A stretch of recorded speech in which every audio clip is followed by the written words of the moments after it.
అండి, నేను మీ Shravani. Welcome to Shravani Telugu వంటలు. ఈరోజు వీడియోలో ఫిష్ ఫ్రై దమ్ బిర్యానీ అయితే చూపించబోతున్నాను. చాలా టేస్టీగా ఉంటుందండి. రెస్టారెంట్ స్టైల్లో అదిరిపోయే టేస్ట్తో మనం ఇంట్లోనే ఈజీగా ప్రిపేర్ చేసుకోవచ్చు. ముందుగా ఈ చేప ముక్కలను సాల్ట్ పసుపు వేసి శుభ్రంగా క్లీన్ చేసుకొని అయితే పెట్టుకోవాలి. ఈ పీసెస్ అన్నీ బిర్యానీలోకే కాదండి, అలాగే నేను ఇంట్లోకి ఫ్రై అయితే చేసుకుంటున్నాను. అందుకే కొద్దిగా ఎక్కువ క్వాంటిటీలోనే తీసుకున్నాను. 1/2 kg బిర్యానీలోకి ఒక 6-7 అయితే 8 వరకు సరిపోతాయి పీసెస్ అనేవి. మరి ఎలా చేయాలో చూసేదానండి. ముందుగా క్లీన్ చేసుకున్న చేప ముక్కల్లోకి 2 table spoon salt, 3 table spoon కారం, 2 టేబుల్ స్పూన్ అల్లం వెల్లుల్లి పేస్ట్ వేసుకొని కొద్దిగా ఆయిల్ అప్లై చేసుకొని బాగా కలుపుకోవాలి. తర్వాత ఒక లెమన్ జ్యూస్ కూడా వేసుకోవాలి. నెక్స్ట్ కొద్దిగా 1/4 కప్పు కార్న్ఫ్లోర్ అనేది వేసుకొని మొత్తం అంతా మిక్స్ అయ్యేలాగా బాగా కలుపుకొని 20 నిమిషాల పాటు పక్కన పెట్టుకోవాలి. ఇప్పుడు స్టవ్ ఆన్ చేసుకొని 2 గ్లాసులు బాస్మతి రైస్ని శుభ్రంగా కడిగి ఉడకడానికి సరిపడా నీళ్ళు వేసి పెట్టుకోవాలి. తర్వాత 1 టేబుల్ స్పూన్ ఆయిల్ వేసుకొని బిర్యానీ సామాన్లన్నీ వేసుకోవాలి. అలాగే 1 స్పూన్ కస్తూరి మెంతి, 1 స్పూన్ అల్లం వెల్లుల్లి పేస్ట్, అలాగే 1 లెమన్ జ్యూస్ కూడా వేసుకోవాలి.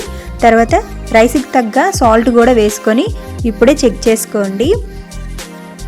ఈ రైస్ ఉడికేలోపు ఇది పక్క స్టవ్ మీద మార్చుకొని వేరే ప్యాన్ పెట్టుకొని ఆయిల్ వేసుకొని ఆయిల్ బాగా మరిగిన తర్వాత ఆనియన్స్ వేసుకొని బాగా ఫ్రై అయ్యేలోపు మనం గ్రేవీ ప్రిపేర్ చేసుకుందాం. ఒక బౌల్లోకి కొద్దిగా పుదీనా, కొద్దిగా కొత్తిమీర వేసుకొని అలాగే 1 కప్పు పెరుగు కూడా వేసుకొని 2 టేబుల్ స్పూన్ కారం, 1 టేబుల్ స్పూన్ సాల్ట్, అలాగే 1 లెమన్ జ్యూస్ కూడా వేసుకొని కొద్దిగా బిర్యానీ మసాలా, గరం మసాలా, ధనియా పౌడర్, కొద్దిగా పసుపు, జీలకర్ర పొడి వేసుకొని మనం రైస్ అయితే ప్రిపేర్ చేస్తున్నాం కదా, ఆ వాటర్ వేడి నీళ్ళు మాత్రం కొంచెం అయితే వేసుకోవాలి. వేసుకున్న తర్వాత మొత్తం అంతా కలిసేలాగా బాగా కలుపుకోవాలి. ఇందులో కొద్దిగా ఫుడ్ కలర్ కూడా వేసుకుంటారు. మనం ఇంట్లో ప్రిపేర్ చేసుకుంటున్నాం కాబట్టి ఇందులో అవసరం లేదులే, బిర్యానీలో అలాగే వేస్తాం కాబట్టి. బాగా కలుపుకున్నాక ఇది పక్కన పెట్టి ఫ్రైడ్ ఆనియన్స్ ఫ్రై అయ్యేమో చూద్దాం.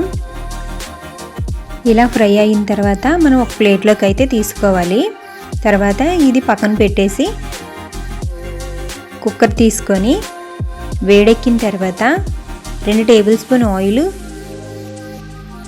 కొద్దిగా బటరు, అలాగే 1 స్పూన్ దాకా నెయ్యి వేసుకొని మనం కలుపుకున్న గ్రేవీ కూడా కొంచెం వేసుకొని ఉడికిన రైస్ని లేయర్స్ లాగా వేసుకొని ఫ్రైడ్ ఆనియన్స్ కూడా వేసుకొని అలాగే మిగతా రైస్ అంతా వేసి కొద్దిగా గ్రేవీ అనేది మధ్యలో వేసుకొని ఫ్రైడ్ ఆనియన్స్ వేసి మళ్ళీ పైన రైస్ అయితే అప్లై చేసుకొని లాస్ట్లో కొద్దిగా కొత్తిమీర, yellow food colour, red food colour కూడా వేసుకొని పైన నెయ్యి ఉంటే అప్లై చేసుకోండి.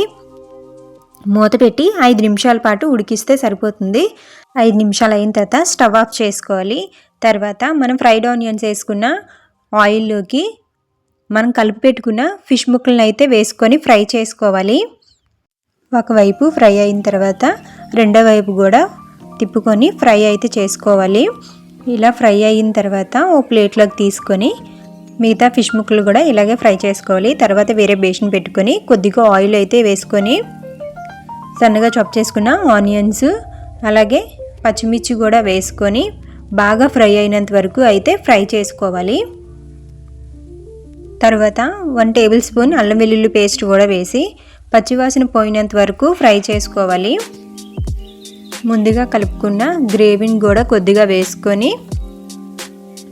అంతా ఒకసారి బాగా కలుపుకొని ఫ్రై చేసుకున్న ఫిష్ ముక్కలు కూడా వేసుకొని మొత్తం అంతా కలిసేలాగా కలుపుకొని ఒక 5 నిమిషాలు ఉడికిస్తే సరిపోతుంది. 5 నిమిషాలు అయిన తర్వాత గ్రేవీతో పాటు ఫిష్ పీసెస్ని కూడా బిర్యానీలోకి అయితే టర్న్ చేసుకోవాలి. తర్వాత మూత పెట్టి ఒక 5 నిమిషాల పాటు అలాగే ఉంచేయాలి.